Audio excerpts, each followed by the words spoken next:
Hey guys, and welcome to the very first devlog for my very first game project, uh, Project Speedrun.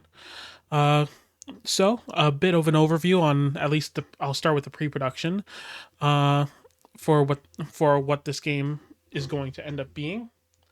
Uh, it's going to be effectively a speed-based platform 3D platformer for those that have played games like the Roblox Speedrun 4, and it's a very old reference to a Roblox game that me and my friends used to play. My That's where I got the idea from. Well, my friend gave me the idea by mentioning it, and now I'm making it into a full-fledged game. I did make a lot of changes to what the game would end up being, so I'll skip over how. That's basically how the project began.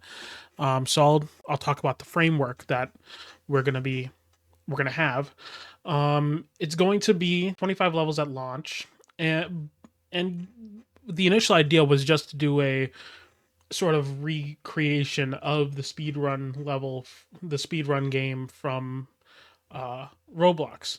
However, I eventually realized that that doesn't the loop there doesn't really lend itself to a premium game title. So even if I charged like $5 for the game, I people couldn't justify that price tag just to play 30 levels of a speedrun platformer that would probably take you like 30 minutes to complete. So I made a few decisions. I've made a few decisions early on.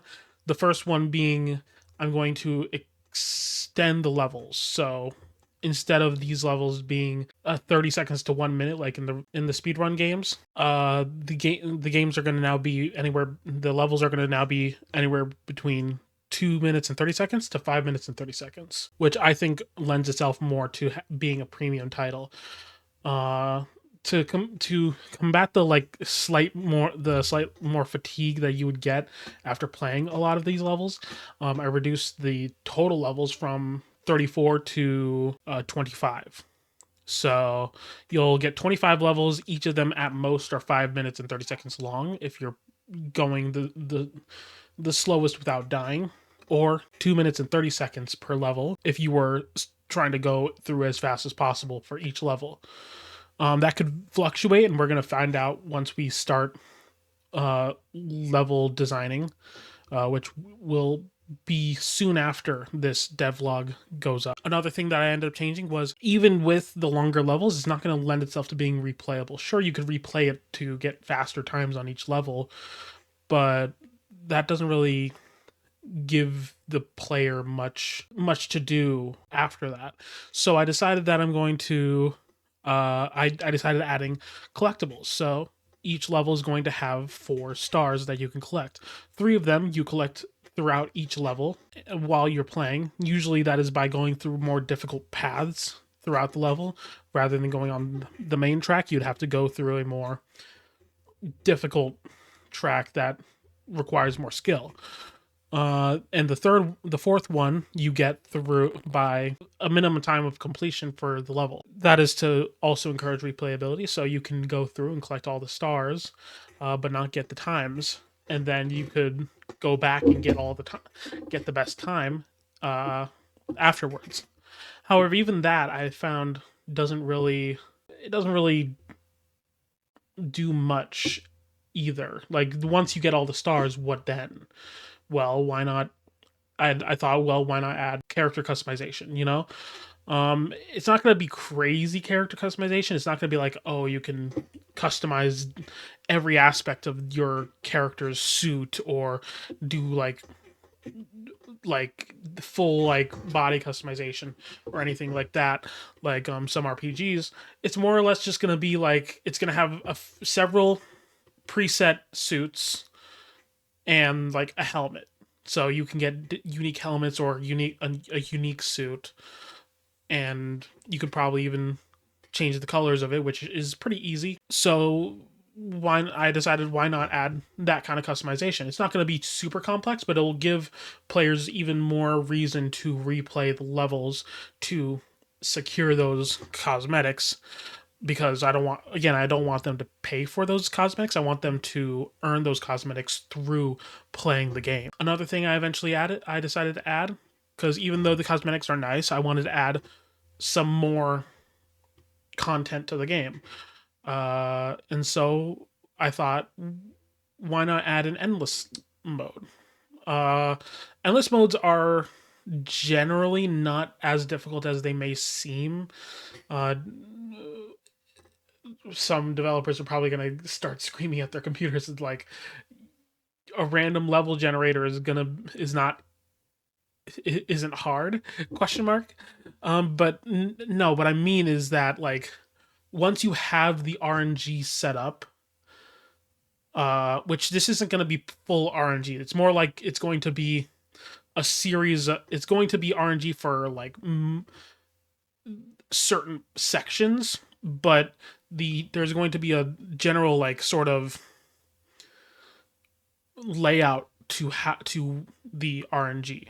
So the way I have it set planned is that you'll start in one level that is going to be RNG, and the further you get into the endless run, your endless run, it transitions from one level style to another. So it's similar to, I'd say, I've been playing a lot of Subway Surfer City, so that's where I got the idea, because the further you go into the level, it switches between certain levels. Mine is going to be more structured than that, so it's not just random. It's going to be going through the levels in a certain order, and once you get to the end of that sequence, it'll reset or ascend depending on your game knowledge, and you'll go into the next sequence. So it is endless, but it's going to be a very structured endlessness. So it'll have you can somewhat expect what's going to happen next, but you're still going to have to think on the fly in the moment to moment gameplay. Another thing that I wanted to add was multiplayer. Something that I want for most of my games, really, is I want there to be some sort of play between friends. Like one thing that I enjoy doing is playing games with my friends, and I know a lot of other people love playing games with their friends. Some games are just purely friend slop games where you just play a dumb game and enjoy it with your friends. And I love that. I love the friend slop genre, even though I don't play it. I just think that it's a net good for the gaming community. So I want to have a multiplayer mode, at least, that allows you to run with your friends in the levels and in the endless mode. So there will be two options for that multiplayer experience: is that invite as three of your friends, and you can race in the campaign levels, or you can race in the endless mode and see how long you guys want each of you survive. And that's not going to be that's not a priority right now, but that will be something that in time that I will work on throughout the game's development. I will try and I'm going to be implementing multiplayer support as I go on, because it's good to at least get that in early so that it's not a nightmare to deal with later, because I know that implementing multiplayer in a single player game is hell on earth if you don't do it early on. The only other thing that I really wanted to add was player stats. So you'll be able to customize things, for example, your agility, which will affect how high you jump or how long you can wall run or slide, or how far you can wall jump. It'll affect that. Then there's also the speed, which is obviously how fast you're running, which is very important, especially in endless run. And then there's one thing that I'm attempting to do, but probably not, is maneuverability, which is how fast you can turn. But I feel like when I tested that out early on in the the development this past week, uh, I realized that it might lend itself to make the gameplay very frustrating, and it'd be better if the player doesn't have that limitation in turning. The turning will feel very sluggish. It felt very sluggish when I tested it. There might be a better way to implement it, but I'll decide on that later. But for now, it'll just be agility and speed. You'll be able to upgrade. The next we'll talk about current version. So what we have right now in the current version, we're in pre-alpha 0.0.6.5. We're pretty far into development. Basically, all the movement is finished.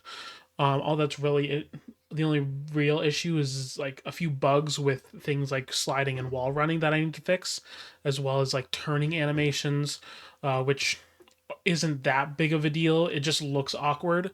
But we do have obviously jumping, which a thing the things that I change about jumping is that I wanted to increase the gravity of jumping. So usually Unreal Engine games usually uh have one to one gravity scaling.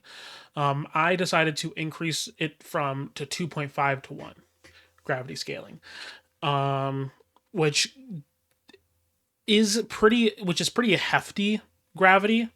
Uh, but that's what I wanted, just because I want the player to feel more secure when landing. When I tried 1 to 1, the jumping felt very, very floaty. It felt extremely floaty, especially for the speed that you're going at. If you're going to be running very fast, you need to be falling very fast, and that will incentivize more control in your jumping and your maneuvering in air. Another thing that I added is obviously slide. The slide I got working extremely well. It's probably the best slide mechanic I've ever designed. I've designed a lot of slide mechanics, but this one is incredibly smooth. The only thing that really needs to be fixed is is slide cooldown, which I already have an idea of how I'm going to fix, so it's not going to be a bug that's going to be in there for long. And it's not even that big of a deal when it comes to that. The next is obviously the wall running, and it took a long time to get the wall running done. It took more time doing the wall running and wall jumping than the rest of all the other player movement mechanics.